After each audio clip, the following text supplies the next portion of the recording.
Inevitavelmente, o futuro da humanidade vai se bifurcar em uma de duas direções.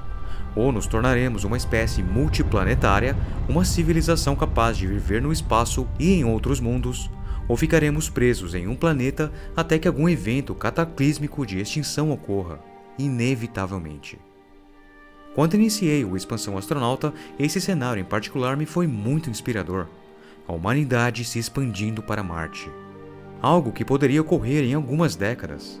No entanto, com o passar do tempo, vimos o desenvolvimento da Starship começar a se arrastar, e os desafios de se construir o maior sistema de foguete e nave da história capaz de fazer a viagem para Marte tornarem-se cada vez mais fortes.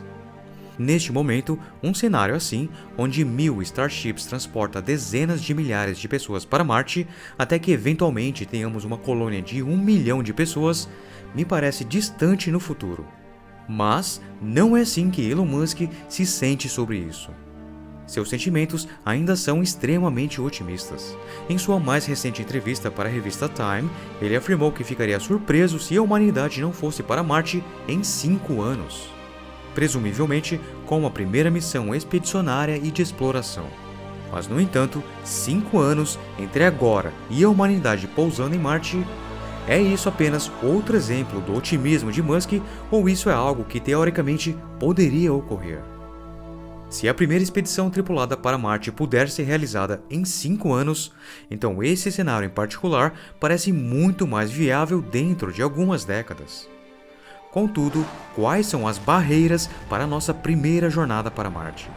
Poderiam essas barreiras serem superadas em meros 5 anos? Sim, é possível. Com o método utilizado pela SpaceX de testar, falhar, aprender, inovar e testar de novo, todos os desafios podem ser superados. Mas, se formos usar somente a Starship, sem nenhuma outra nave para apoiá-la, chegar e pousar em Marte vai ser muito mais desafiador.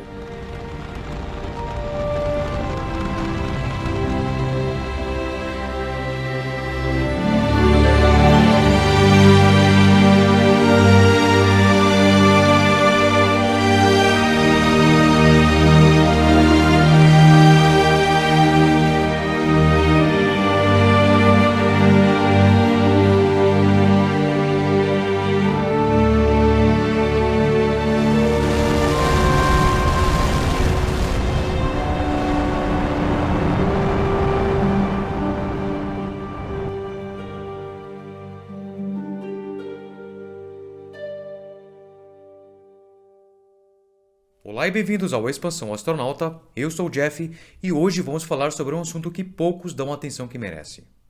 As dificuldades em se ter uma nave como a Starship totalmente pronta para encarar a missão Marte.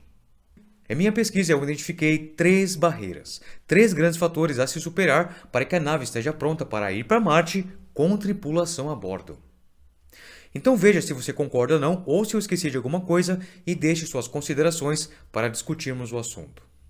Então solta a vinheta e bora pro vídeo.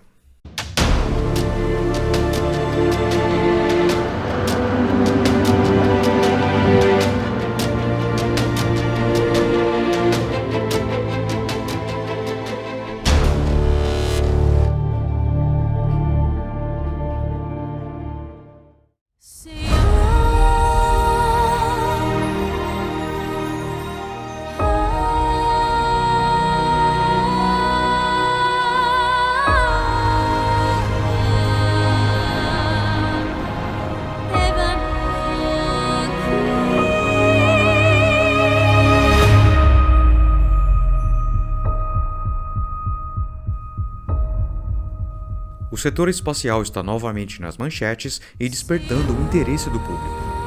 Não apenas com os recentes voos da SpaceX, Virgin Galactic e Blue Origin, que representam as primeiras viagens comerciais ao espaço, mas também com os recentes testes da Starship e do foguete SLS da NASA, que levará o homem de volta à Lua sob o programa Artemis. Já se fala em uma economia espacial ou economia lunar. Alguns, como Elon Musk, vai até mais além e fala em uma economia marciana. Contudo, ainda é difícil lucrar no espaço. Mover coisas, carga, equipamentos e pessoas da Terra para o espaço é um processo muito caro. Isso ocorre porque ainda estamos aprendendo a como reutilizar foguetes. A frota do ônibus espacial foi projetada para reduzir o custo do transporte espacial por ser parcialmente reutilizável. Mas, ironicamente, em vez de reduzir os custos, o programa os aumentou. A complexidade e o risco da frota de ônibus espaciais tornavam caro mantê-los e operá-los. E o programa foi aposentado.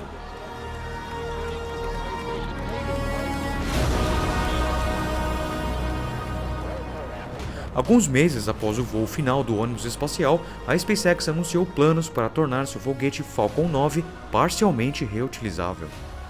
A SpaceX começou a trabalhar em maneiras de recuperar e reutilizar o estágio booster do Falcon 9, a maior e a parte mais cara do foguete. Mesmo diante de toda a descrença inicial, após inúmeras falhas uma após a outra, o sucesso foi impressionante. E hoje, recuperar o booster do Falcon 9 é algo corriqueiro para a SpaceX. Isso contagiou toda a indústria de foguetes ao redor do mundo e fez girar novamente as engrenagens meio que enferrujadas de um setor que se encontrava acomodado. E agora, como competir com uma empresa privada que está baixando os custos de acesso ao espaço? Competição gera inovação e podemos dizer que a era da reutilização começou.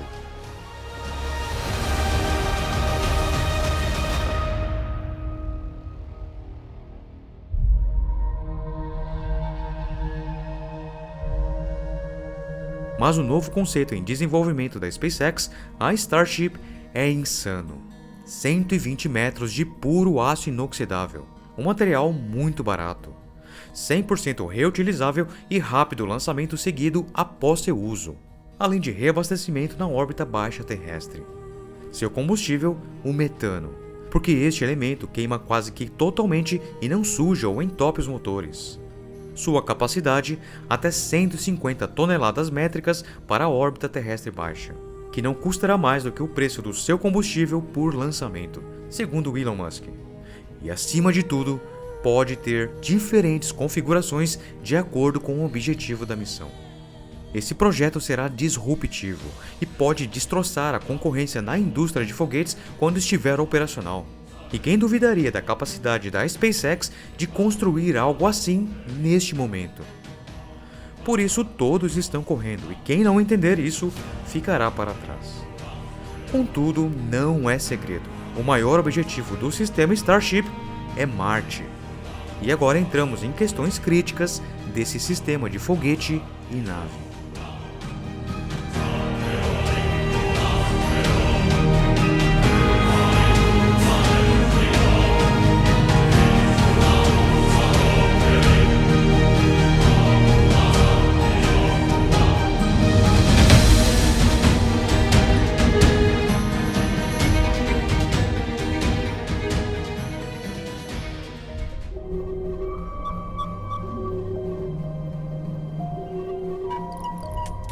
Quando as pessoas falam sobre uma expedição tripulada a Marte, uma das coisas mais comuns que se discute é o fato de ser um ambiente extremamente hostil, quase sem ar, sem água líquida na superfície, incrivelmente frio, longe demais e ainda toda aquela radiação e etc.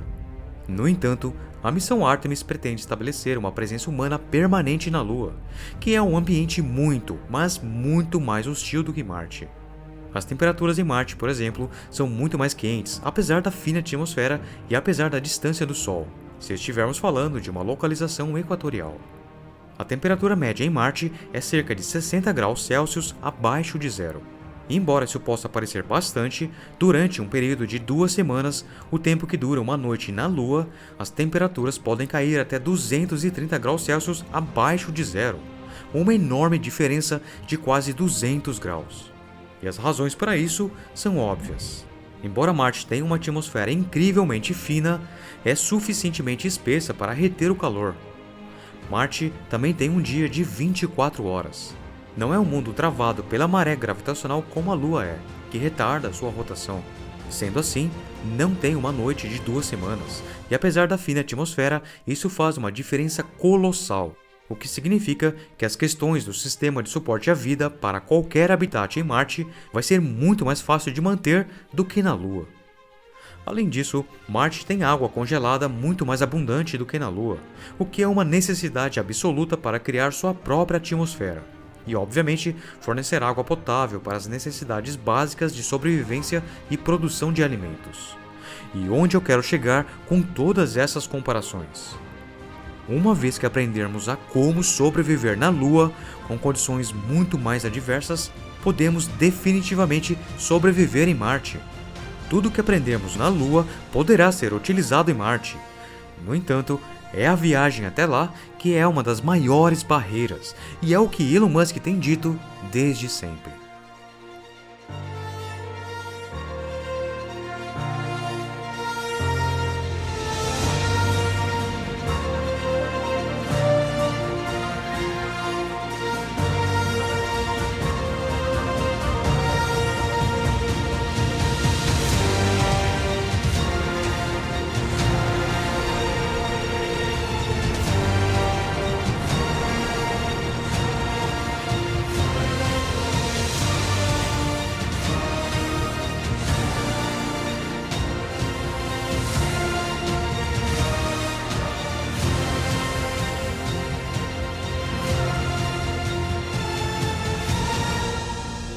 Então aqui está a barreira número 1. E esta barreira tem sido identificada por Musk na maioria de suas entrevistas. Reutilização.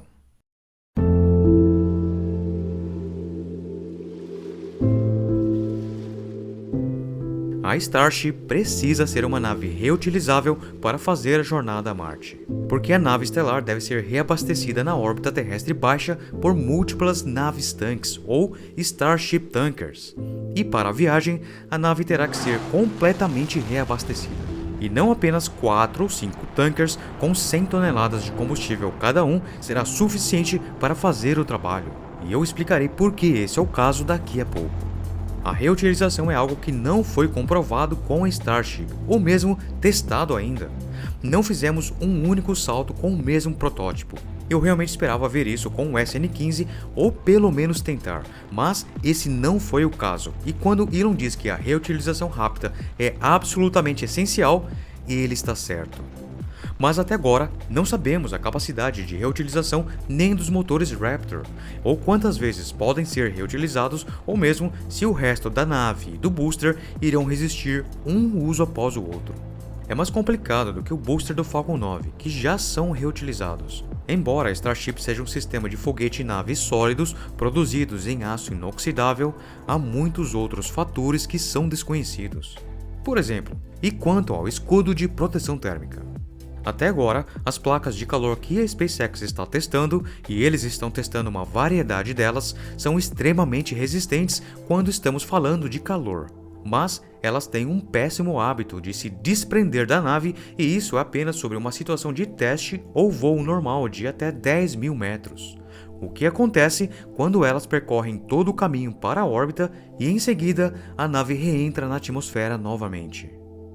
Assumindo que o escudo térmico sobreviva a essa experiência completa, serão eles sólidos e confiáveis para um outro uso sem uma quantidade extrema de trabalho para garantir que todas as placas ainda estejam em boas condições para um segundo voo? Essa é uma grande questão sem resposta até agora, porque é um sistema um pouco diferente do que foi utilizado no ônibus espacial. Com que rapidez pode a nave estelar ser reutilizada do pouso à decolagem? Será 24 horas ou até menos do que isso, como Elon tem assegurado, ou será semanas ou até meses? O tempo de retorno do booster do Falcon 9 provou ser extremamente curto, apenas 2 semanas neste momento. Mas os boosters Falcon 9 não são Starships. Os boosters Falcon 9 não precisam passar pelo inferno ardente da reentrada. Eles não precisam percorrer todo o caminho para orbitar. É completamente diferente e um problema bem menos desafiador do que trazer uma nave da órbita de volta para a Terra e reutilizá-la.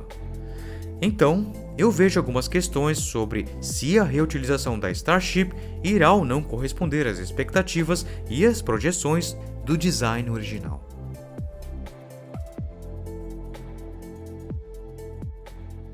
A segunda barreira pode ser muito mais desafiadora do que muitos pensam. E isso, é claro, é o reabastecimento na órbita abaixo da Terra.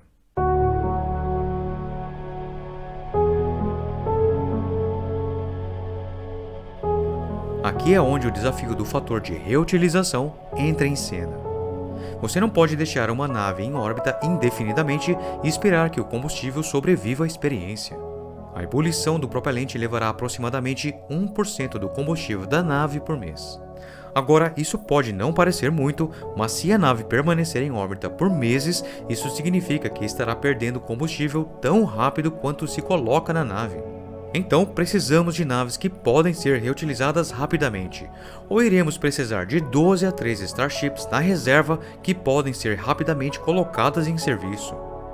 Antes de tudo, conservar 12 ou 13 naves seria bem caro, mas o problema é onde manter essas naves. Em Cabo Canaveral ou em Boca Chica? O quão rápido se pode prepará-las? Com que rapidez se pode realizar o teste de fogo estático e verificações pré-voo antes de lançá-las?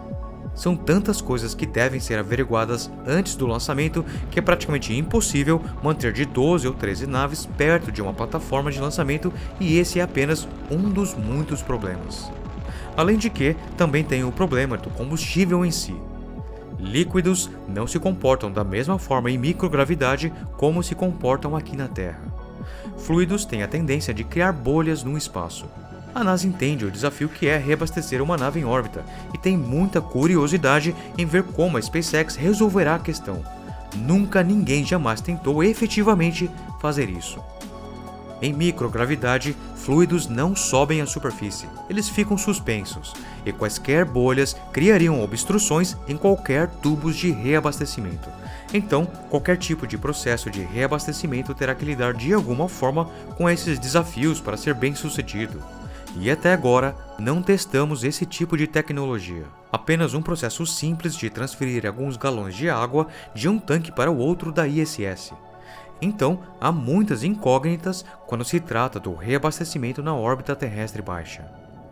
Agora, uma vez que a nave Starship está totalmente abastecida e pronta para a jornada a Marte, há outros desafios durante a viagem ao espaço profundo, como uma explosão solar maciça ou ejeção de massa solar. No entanto, um abrigo solar deve cuidar de qualquer um desses tipos de problemas. O suporte à vida é algo que deverá ser projetado e aperfeiçoado até então, mas, como conseguimos manter seres humanos na ISS por períodos prolongados de tempo, não vejo razão para que a nave e sua enorme capacidade de carga não seja capaz de levar, digamos, cerca de 10 tripulantes exploradores para uma viagem de 6 meses sem problemas reais.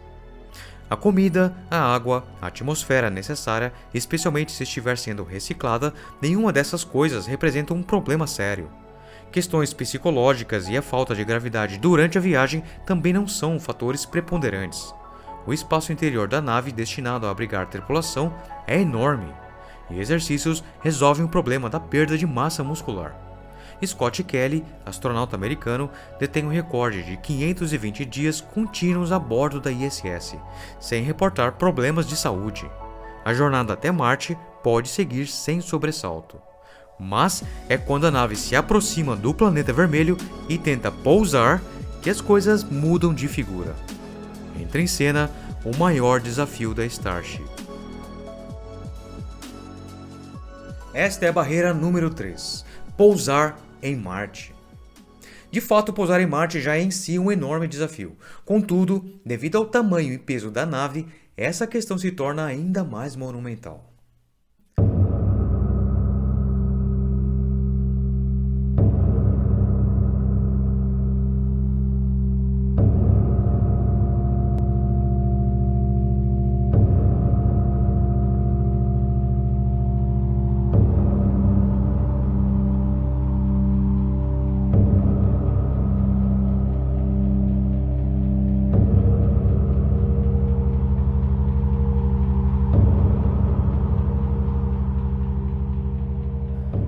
A questão do pouso da Starship na Terra é algo que deve ser aperfeiçoado até a exaustão. Confiar vidas humanas com a nave pousando desta maneira chega a ser um pouco insano.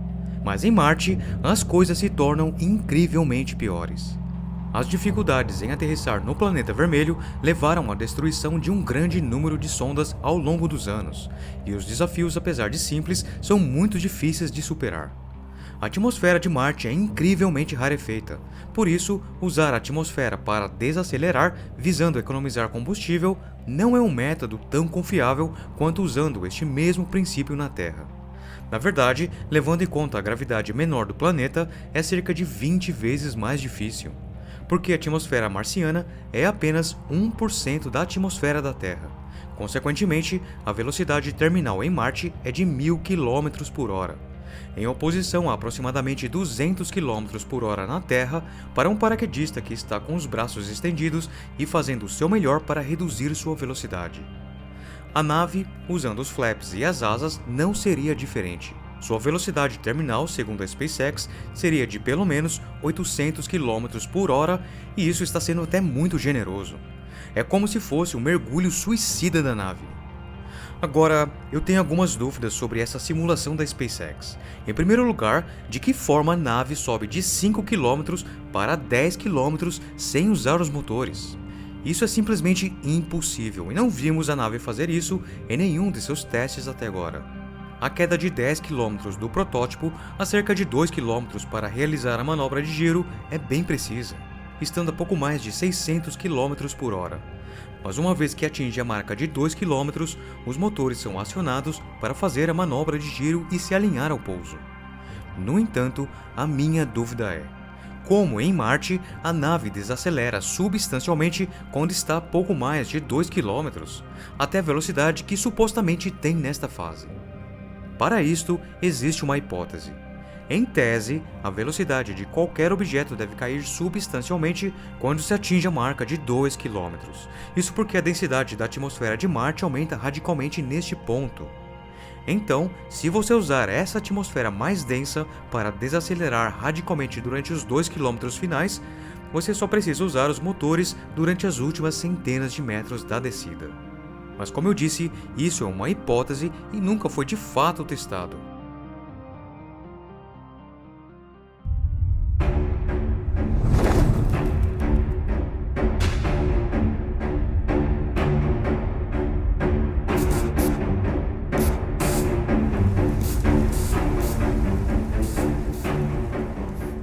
Aterrissar em Marte é difícil. Apenas cerca de 40% das missões enviadas a Marte por qualquer agência espacial foram bem-sucedidas. Vimos que tanto o Perseverance quanto a Curiosity tiveram que usar paraquedas de 21 metros de diâmetro, propulsores e um guindaste apenas para pousar 1 tonelada. 1 tonelada! Como pousar as 100 toneladas da nave e 100 toneladas de carga no mínimo, utilizando a si mesma e pequenas asas para desacelerar aerodinamicamente em uma atmosfera tão fina como a de Marte. Então, para exemplificar melhor o que eu quero dizer, veja isso. Observe o tempo de descida do protótipo na atmosfera da Terra, que é 100 vezes mais densa. Então vamos lá, acompanhe junto comigo. Como você pode ver, o relógio está a cerca de 4 minutos e meio quando a nave começa a descer de 10 km de altitude.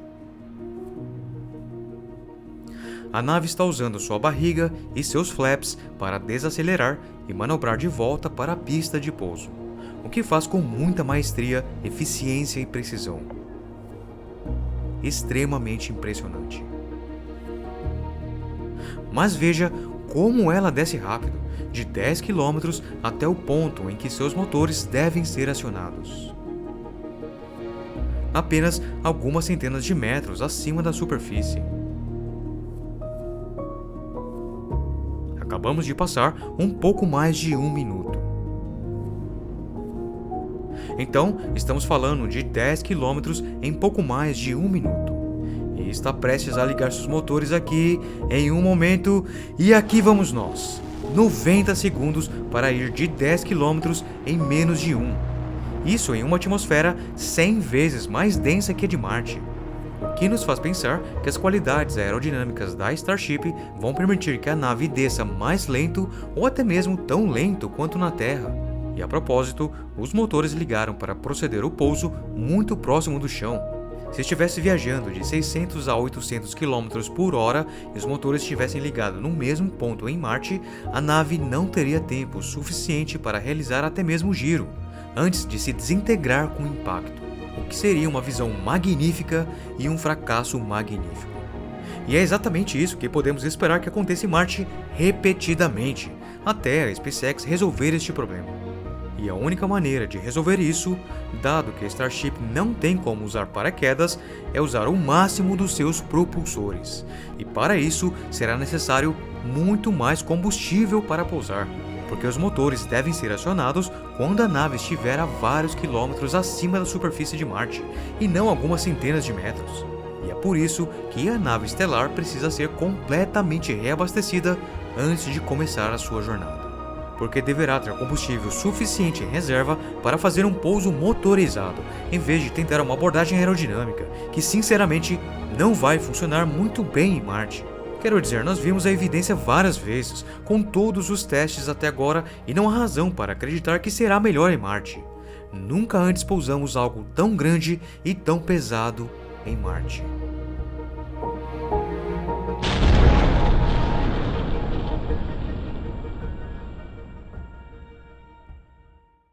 Mas e se a Starship não pousasse em Marte e ficasse apenas na órbita marciana? Pelo menos na primeira expedição humana ao planeta. Por agora, vai demorar muito até a Starship estar pronta para a tarefa do pouso em Marte. Serão muitas tentativas e erros até aperfeiçoar a nave. Contudo, e se uma outra nave, uma que eu gosto de chamar de Mini Starship, fizesse o trabalho no lugar da Starship? Esta pequena nave desceria no planeta vermelho com os primeiros seres humanos a pôr os pés por lá. A Starship seria como uma nave-mãe, e esta Mini Starship seria um lander de pouso e decolagem. Por ser menor e menos pesada, questões como o ar super rarefeito de Marte impactaria bem menos ao descer em solo.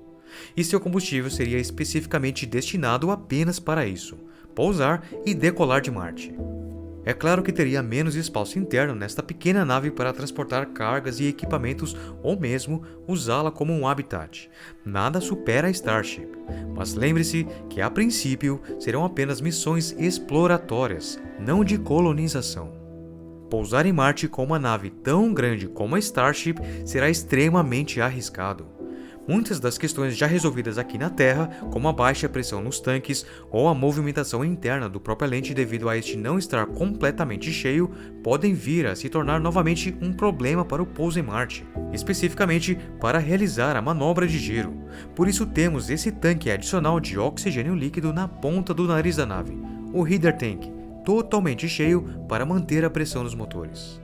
Talvez seria interessante ter tanques específicos para o pouso em Marte, que ficariam sempre completamente cheios e na medida certa para o pouso motorizado bem sucedido.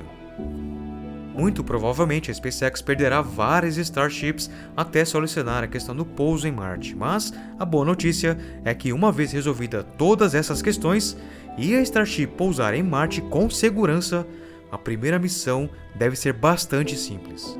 Não vamos precisar de habitats. Temos 1.100 metros cúbicos de espaço em cada Starship, e isso é espaço mais que o suficiente para uma tripulação de 10 exploradores ficarem para uma missão de 2 anos.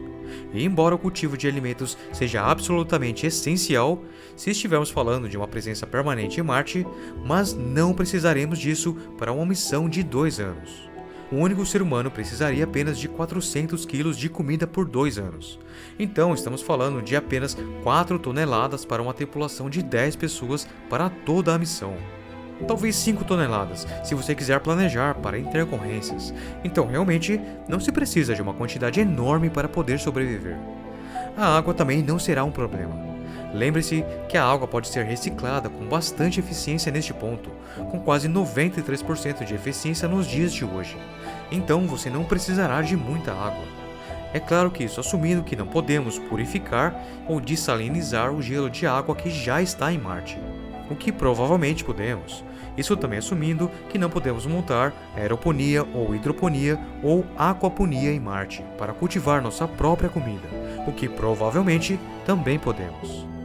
Todas essas barreiras são solucionáveis. Na verdade, protótipos para habitats, aeroponia e hidroponia para serem usados em Marte, todos esses tipos de coisas quando estamos falando de habitação de longo prazo no planeta vermelho já foram construídas e testados aqui na Terra. Esse não é o maior problema.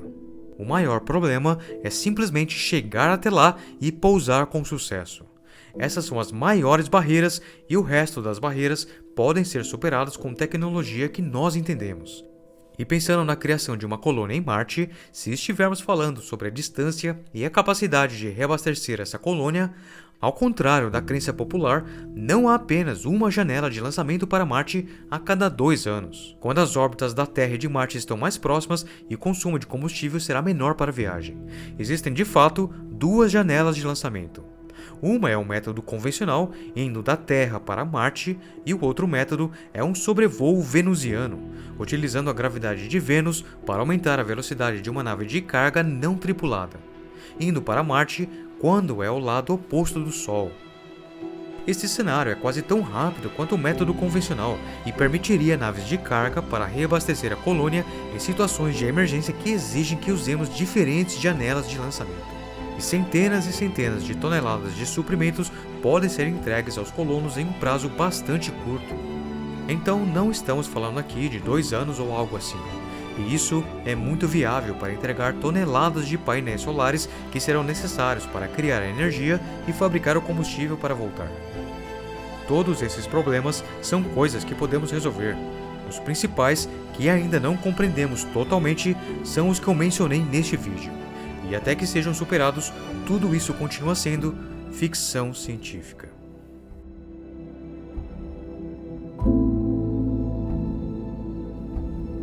Muito obrigado por sua atenção, eu agradeço demais aos membros do Expansão Astronauta que tornam esse trabalho possível, meu muito obrigado de coração, e estejam todos certos de que, mesmo com todas essas dificuldades na jornada, tudo pode ser superado se mantivermos a persistência e obstinação. Estamos vivendo o início de algo histórico, algo que ficará marcado nos livros de história. Este será considerado um século lendário. O século em que a raça humana se tornou multiplanetária. Até a próxima.